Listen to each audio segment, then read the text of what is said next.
Hello बच्चों, मैं आप लोगों के सामने जेईई मेंस का एक इम्पॉर्टेंट टॉपिक डिस्कस करने जा रहा हूँ।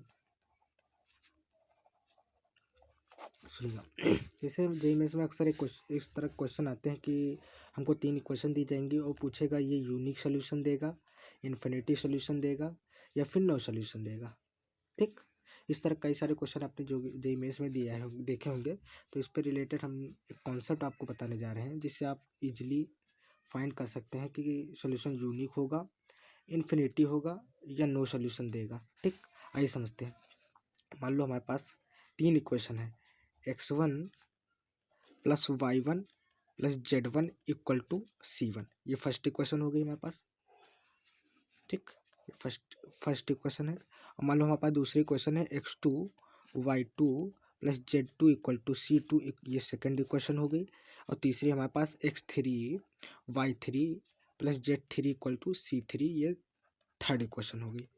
ठीक, तो बेसिकली हम लोगों को पास क्या होता है, मान लो हमारे पास यूनिक सोल्यूशन की हमको कंडीशन पता करनी है कि हमारा सोल्यूशन यूनिक देगा या नहीं देगा। तो हम लोग क्या करते हैं, तीनों इक्वेशंस को चेक करते हैं।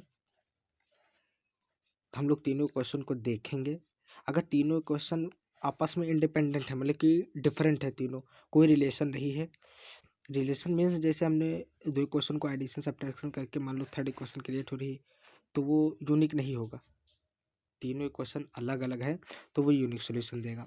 अब मान लो हमारे पास होता क्या है कि मान लो हम लोगों ने दो इक्वेशन को ऐड या सब्ट्रैक्ट किया, कुछ वेरिएशन करके ऐड या सब्ट्रैक्ट किया, तो हमारे पास थर्ड इक्वेशन जनरेट हो गई। तो बेसिकली वो इनफाइनाइट सोल्यूशन होगा। ठीक, और मान लो हम लोगों ने दो इक्वेशन को ऐड या सब्ट्रैक्ट किया, तो लेफ्ट हैंड साइड तो मैच हो गया but right hand side match नहीं करेगा, तो वो नो सोल्यूशन देगा। वो नो सोल्यूशन की कंडीशन होगी। रिपीट, मान लो तीनों इक्वेशन इंडिपेंडेंट हैं तो यूनिक सोल्यूशन देगा, कोई रिलेशन नहीं है तो यूनिक सोल्यूशन देगा। मान लो दो इक्वेशन का एडिशन या सब्ट्रैक्शन करके हमको थर्ड इक्वेशन जनरेट हो रही है, मिल रही है, तो बेसिकली वो इनफाइनाइट सोल्यूशन देगा। And second and third equation का मान लो हमने कुछ एडिशन या सब्ट्रैक्शन किया और लेफ्ट हैंड साइड तो मैच कर रहा है but right hand side match नहीं कर रहा है, तो वो हम लोगों का बेसिकली देगा नो सोल्यूशन। आप कोई भी दो इक्वेशन सॉल्व करके ऐसी कंडीशन अप्लाई कर सकते हैं। ठीक, तो इसमें बेसिकली पूछता है, ये क्वेश्चन आता है, ऐसे भी पूछ सकता है कि इक्वेशन इज इनकंसिस्टेंट या कंसिस्टेंट कंसिस्टेंट। तो अगर ऐसे कुछ वर्ड यूज किए गए हैं तो आप समझ जाइए इनकंसिस्टेंट बोला होगा तो यानी कि उसका नो सोल्यूशन होगा। लेफ्ट हैंड साइड तो इक्वेशन के बराबर होंगे बट राइट हैंड साइड बराबर नहीं होंगे। कंसिस्टेंट की बात होगी तो दो कंडीशन आती है, या तो सोल्यूशन यूनिक होगा या इनफाइनाइट होगा। तो यूनिक की पता होगी आपको, तीनों डिफरेंट होंगी, इक्वेशन अलग अलग होंगी, इंडिपेंडेंट होगी। इनफाइनाइट में टू इक्वेशंस में कुछ वेरिएशन या सब्ट्रैक्शन करके हम लोग थर्ड इक्वेशन जनरेट कर सकते हैं। ठीक, रिपीट कर दे रहा हूँ। मान लो तीनों इक्वेशन डिफरेंट हैं तो वो यूनिक सोल्यूशन की कंडीशन होगी, मतलब कि वो यूनिक सोल्यूशन देगा। मान लो दो इक्वेशन का हमने वेरिएशन किया और वो थर्ड इक्वेशन के बराबर आ गई, या कोई भी दो इक्वेशन सॉल्व करके ऐसा कर सकते हैं, तो वो इनफाइनाइट सोल्यूशन देगा। मान लो हमने दो इक्वेशन में कुछ वेरिएशन किया और वो उनका लेफ्ट हैंड साइड तो थर्ड इक्वेशन के बराबर आ गया बट राइट हैंड साइड उनका थर्ड इक्वेशन के बराबर नहीं आया, तो वो इनफाइनाइट देगा। और कंसिस्टेंट और इनकंसिस्टेंट की तो आप समझ ही गए होंगे इनकंसिस्टेंट कब आएगा।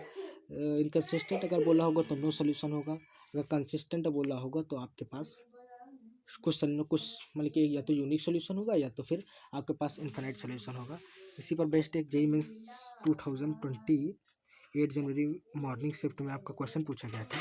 क्वेश्चन क्या था, तो क्वेश्चन दी गई थी x+2y+3z=1 and 3x+4y+5z=μ and 4x+4y+4z=λ। हमको और दिया गया था इज इनकंसिस्टेंट और हमको लेमडा एंड म्यू की वैल्यू निकाली थी। इसके ऑप्शन थे 4 क्योंकि ऑप्शनल आते हैं। 4,6 था पहला ऑप्शन, दूसरा ऑप्शन था 3,4 एंड तीसरा था 1,0 एंड फोर्थ ऑप्शन था 4,3। तो बेसिकली होता क्या है, हमने देखो इनकंसिस्टेंट का मतलब तो आप समझ गए, हमने भी बेसिकली अभी बताया था। इनकंसिस्टेंट होगा तो नो सोल्यूशन होगा। नो सोल्यूशन में क्या होगा, लेफ्ट हैंड साइड तो बराबर होंगे इक्वेशन की, बट राइट हैंड साइड बराबर आपस में नहीं होंगे। तो हम लोग इसको सॉल्व करते हैं। मान लो हमने दो वेरिएशन किया दो इक्वेशन में। मान लो हमने ये फर्स्ट इक्वेशन है, ये सेकेंड इक्वेशन है, ये थर्ड इक्वेशन। हमने सेकेंड माइनस फर्स्ट किया, तो फर्स्ट सेकेंड माइनस फर्स्ट करोगे तो 2x 2y plus 2z equal to mu minus 1 आएगा। मतलब कि लेफ्ट हैंड साइड बराबर नहीं होना चाहिए। अब राइट हैंड साइड मैच, इसमें हमने 2 से मल्टीप्लाई किया तो 4x plus 4y plus 4z equal to 2 mu minus 2 आएगा। अब देखो राइट हैंड साइड तो बराबर आ गई थर्ड इक्वेशन के, कंट्राडेसी यही कंडीशन थी। लेफ्ट हैंड साइड बराबर आ गई, सॉरी लेफ्ट हैंड साइड बराबर आ जाए, राइट हैंड साइड मैच ना करे, तो राइट हैंड इसमें लेमडा है, ये 2 म्यू है, तो lambda equal to 2 mu minus 2 compare कर दीजिए।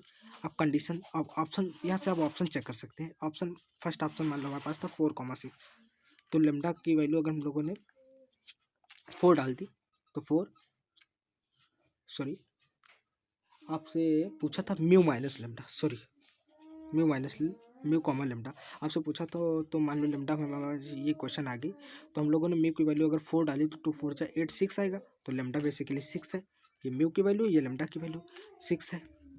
तो आपका फर्स्ट ऑप्शन सही है। सेकंड चेक करेंगे तो सेटिस्फाई नहीं करेगा।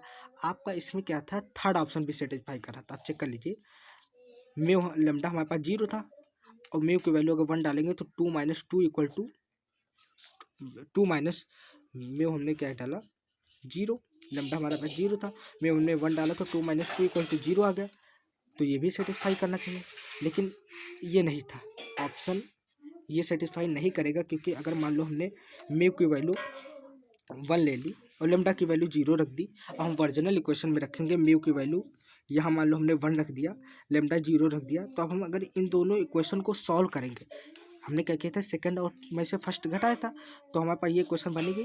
तो सेकंड में से फर्स्ट घटाए तो 1 माइनस 1 0, अब देखो थर्ड के बराबर आ गया, यानी कि फिर ये इनकन्सिस्टेंटी की कंडीशन नहीं देगा, फिर नो सोल्यूशन की सॉरी इनकन्सिस्टेंटी नहीं देगा, ये डुप्लीकेसी हो जाएगी, क्योंकि मैच कर जाएगा लेफ्ट हैंड साइड के बाद तीसरी क्वेश्चन से मैच कर जाए, तो ये नो मतलब कि इन्फिनिटी सोल्यूशन की कंडीशन देगा, लेकिन यहाँ इनकन्सिस्टेंट तो ये कंसिस्टेंट हो जाएगा।